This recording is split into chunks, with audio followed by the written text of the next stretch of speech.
The year is 1980. The Equal Rights Amendment, a bill first proposed in 1923 that would protect gender equality under the U.S. Constitution, has been languishing in legislative limbo for 8 years. At the forefront of the fight to defeat the ERA was Phyllis Schlafly. Among many concerns of Schlafly and Stop ERA housewives was the notion that there would be gender-neutral bathrooms, women drafted into the military, women losing priority in child custody cases, and men abandoning their duties to wives or children. Opposition to the ERA swelled, and even when Congress extended the ratification deadline to 1982, the chances that the required 38 states would ratify seemed slim, especially during the Reagan presidency. The GOP officially dropped the ERA from its platform in 1980, appeasing its socially conservative base, but shocking some moderate Republican women. In 1982, when the ERA failed to meet the ratification deadline, Phyllis Schlafly and over 1,000 of her Stop ERA supporters threw an over-the-rainbow gala at the D.C. Shoreham Hotel to celebrate the expiration of the Equal Rights Amendment and the commencement of a new era of harmony between men and women. Reported the Washington Post, the evening began with a cocktail reception where the predominantly middle-aged crowd of women in silks and chiffons caught their heels in streamers from the balloons on the ceilings. The band played Ding Dong, the Witch is Dead. They ate steak, took pictures of each other, and listened to songs like I Enjoy Being a Girl. And of course, they listened to a bunch of dry speeches. Moral Majority Leader Jerry Falwell was in attendance, as were Richard Viguerie, North Carolina Senator Jesse Helms, and other villains from Lexual Does the 70s. Falwell announced that the next step was to stop abortion. While Ronald Reagan couldn't attend, he did send a congratulatory telegram. A conservative magazine editor remarked, "We're here to celebrate a death,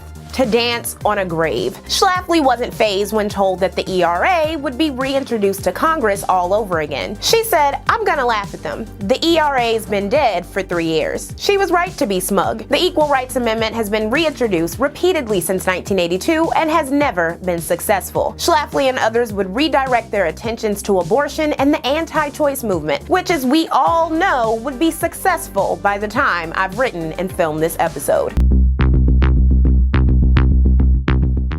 Polls released in the months before the 1980 election revealed that most women considered the Gipper cool and aloof towards their concerns. Reagan's attitude towards women, who he regularly called gals, was pretty predictable. There were no women in the highest posts of his campaign, but on TV and in the press he was regularly shown with smiling women. The 1980 elections would reveal a new trend that has persisted ever since. 56% of American men voted for Reagan and other Republicans, while just 47% of women did. Described Rolling Stone in 1982. As one pollster suggested, we may someday soon be calling it the Democratic Women's Party. When a media consultant was asked how he would advise male candidates to appeal to women voters, he replied, "I would recommend a sex change operation." In other words, a lot of male Democrats are going to find themselves replaced in the next few years by Democratic women. This would obviously factor into the next election, when Walter Mondale selected Geraldine Ferraro for his vice president running mate. Said Republican and pro-choice advocate Mary Crisp, "The Ferraro phenomenon is an extraordinary factor because it makes it easier for Republican moderates who are also feminists to justify moving over. It was the birth of the gender gap, in which women of all races overwhelmingly voted for the Democratic nominee, thanks to key platform issues like the ERA, abortion, and equal pay." Reagan didn't understand why most women weren't really feeling him, writing in his diary, "Watched some TV in bed and saw Gloria Steinem take me over the coals for being a bigot and against women. Either she is totally ignorant of my positions, which I doubt, or she is a deliberate liar." Was Reagan against American women? 2/3 of them were working in the 1980s, and a high priority briefly appeared to be the passage of the Women's Economic Equity Act, which was introduced in 1981 and would address pay discrimination and lack of daycares for working mothers. It had bipartisan support. Summed up one newspaper, "The new act sets up no new program, does not venture into the more sensitive social issues, and costs the government nothing except the loss of some tax revenues. Conservatives will have a difficult time opposing it on principle unless they are willing to admit that they automatically equate strong families with subservient, dependent, and unfairly treated females." Debates on the act took place from 1982 to 1983 at the end of the economic recession. Ronald and other conservatives rejected the EEA for 3 reasons. First, the new law would expand federal power and clash with the tenets of conservatism, aka the go-to excuse except for when Republicans want to regulate regulate abortion access or expand the police state. Secondly, as misogynists, anti-EEA opponents did not like that the legislation would help divorced or single women, calling it unfair to married women because it would undermine families. This is despite the fact that no-fault divorce laws passed in 43 states often eliminated alimony, causing many women and children to suffer a 73% drop in their standard of living after a divorce, while the ex-husband's living standard jumped 42%. Lastly, conservatives claim that there was no wage disparity or glass ceiling, and that if a woman earned less than a man, she did less work or would soon be pregnant and quitting and therefore was not worth promoting. Because the economy was bouncing back during the time of the debates, a White House memo dripping with wishful thinking said, women who have been forced into the labor market to help buttress eroding family incomes will once again be free to stay at home and care for their children. In February 1983, 6 Republican congresswomen in the House of Representatives asked Reagan to support the EEA. The effort was futile, and unsurprisingly, the EEA failed to pass Congress without Reagan's support, and its popularity with women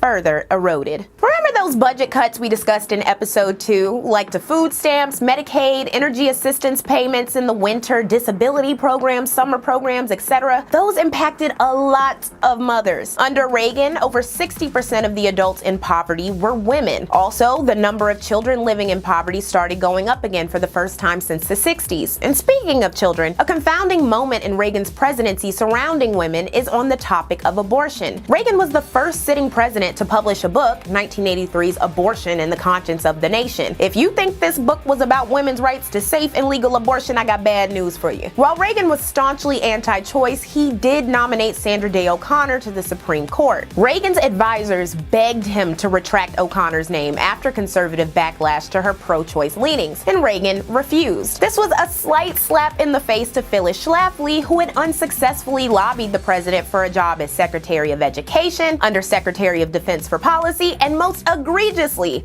a seat on the Supreme Court. If you're someone who wants to find the good in literally anybody, perhaps Reagan's greatest contribution to mankind is never giving Schlafly any of those positions. Still, Reagan would also pick William Rehnquist and Antonin Scalia to the Supreme Court, both of them fierce abortion opponents. The marriage, love and the marriage go together like a horse and carriage. White women who sought divorces or abortions or reprioritized marriage and family were similarly seen as abandoning their duties to their race, as they made up the bulk of conservative religious forces and were seen as needing protection from liberal ideas about life and motherhood. They grew to greater prominence in the conservative movement. While often amalgamated together as one, socially conservative Republican women and neoconservative Republican women saw and navigated the 80s quite differently from one another. Socially conservative women were reared and nurtured to see womanhood as servicing others and putting family first, which was at direct odds with women who wanted it all or who put career over family, like Republican women in business, real estate, and the stock market, who were concerned with lower taxes and other economic issues primarily. Republican women who were high income, higher educated, and less religious tended to be egalitarian and permissive on social issues. A May 1984 meeting of 70 professional members of the RNC's National Women's Coalition concluded that while they disagreed with Reagan on a number of women's issues, they agreed the state of the economy overrode those concerns. While the economy came first, those Republican women were the ones most likely to agree with legal abortion, daycare centers, and divorce, while their socially conservative counterparts rejected those ideas. For instance, Republican Mary Crisp founded the National Republican Coalition for Choice in 1989. Meanwhile, the organizing of socially conservative women was interesting because they often felt a kind of liberation in their organizing duties. Noted one observer from anecdotal interviews with homemakers in 1981, "In my interviews with blue-collar homemakers, many young mothers felt trapped by around-the-clock childcare, isolation from adults, and were bewildered about many problems of child-rearing. Through organizing and getting into the action for the family, these socially conservative women could socialize or even build careers without arousing the ear